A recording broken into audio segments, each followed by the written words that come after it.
We back, round two. Basically, this is an open forum. I wanted to go into one topic, but the spirit led me into something else.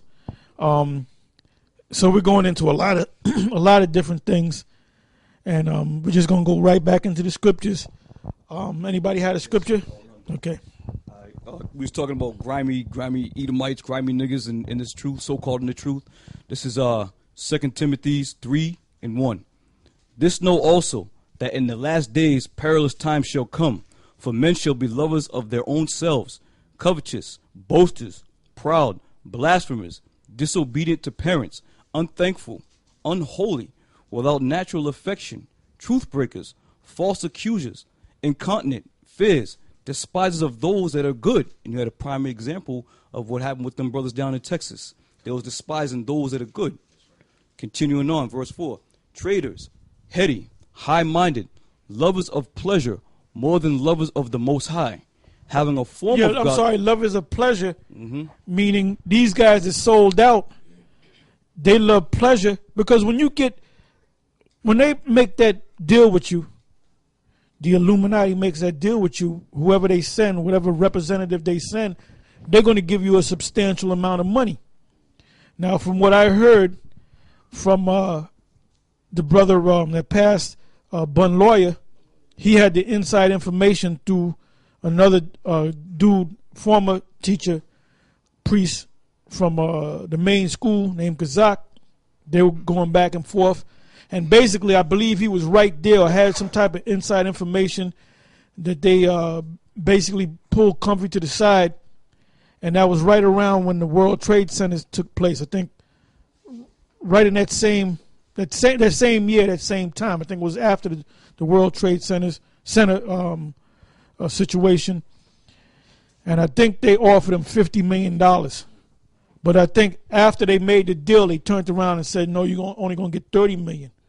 But I mean, you can do a lot with $30 million. You can do a lot with $50 million. So I don't know if he got $50 million, $30 million, but I know he got enough money, to buy whatever. He can go to any dealership and buy the most expensive car on the lot.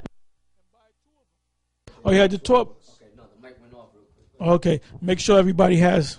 Maybe it's a glitch. Yeah, just make sure that thing is up, just in case. But he'll let you know anyway. But yeah, man. Either he got 30 million or 50 million, man. That's why he had those Latin chicks all rubbing on him and stuff. He had the big tour bus, which they say he rented, which most, Jakes in the hip hop world and rock and rollers and stuff, they rent those buses, and when they do videos in them houses and stuff with the pool, the palatial house, they normally rent that house to make them, look like they about something, that they got that type of money, which they do have that type of money.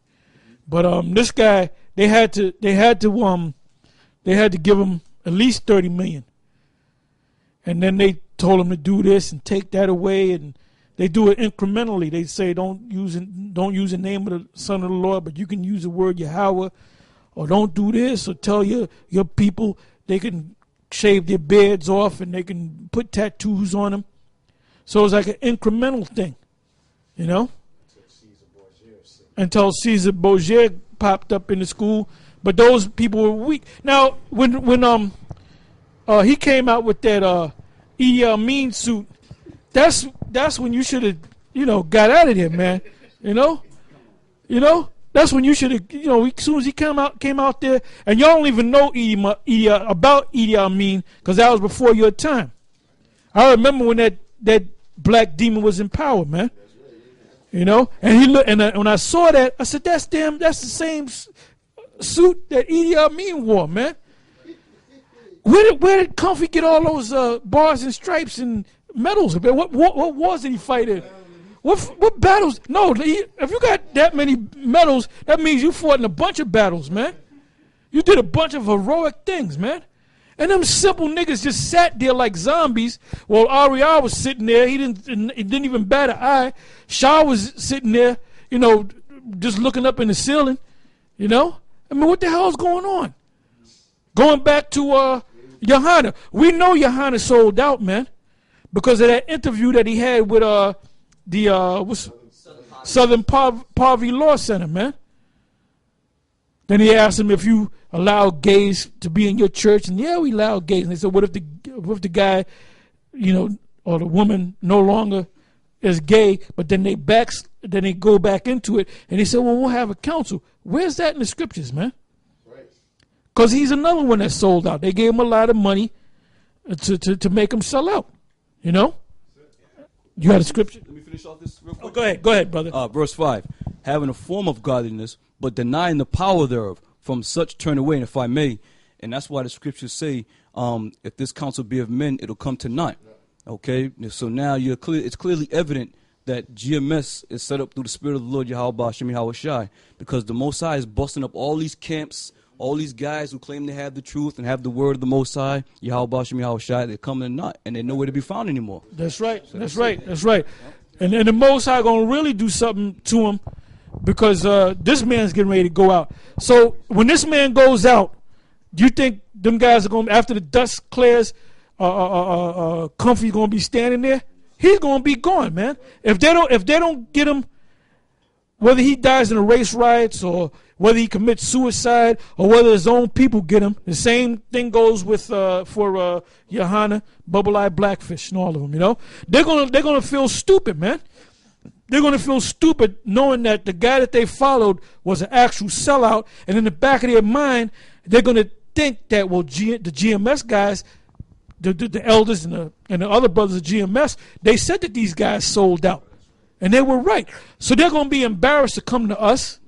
And they're going to be embarrassed to go out there and teach that word. A lot of them are going to kill themselves. A lot of them are going to bug out, man. Well, that's exactly what I was going to say. All those guys that was following these people in these other camps, man, they're going to be the ones that was in the background talking about Lord, Lord in that day, man. That's right. That's it. That's it. That's it. So now you got these guys that used to follow Zabak and Comfy and Johanna that want to come out the woodwork and indirectly give praise to GMS. Well, Most High ain't dealing with indirectness, man. He's looking for people who's directly doing this thing, man. That's right. All right, so y'all going to be looking bad out there in that day. That's right. That's right. This is Acts chapter 8, verse 9, reading down to 11. But there was a certain man called Simon, which before time in the same city used sorcery and bewitched the people of Samaria, giving out that himself was some great one, to whom they all gave heed from the least to the greatest, saying, this man is the great power of Yahweh. And to him they had regard, because of that of long time he had bewitched them with sorceries. And, you read the story down, he eventually, believed, but he still had that gall in him, and Peter had to curse him out. But the point being that all you people have been being bewitched all these years. We've been on the scene. These brothers have been on the scenes for decades. The truth has been on the scene, but these other guys, they bewitching you, bewitching. So when you try to come back, there's not going to be any room for you, man. There's not going to be any room for you.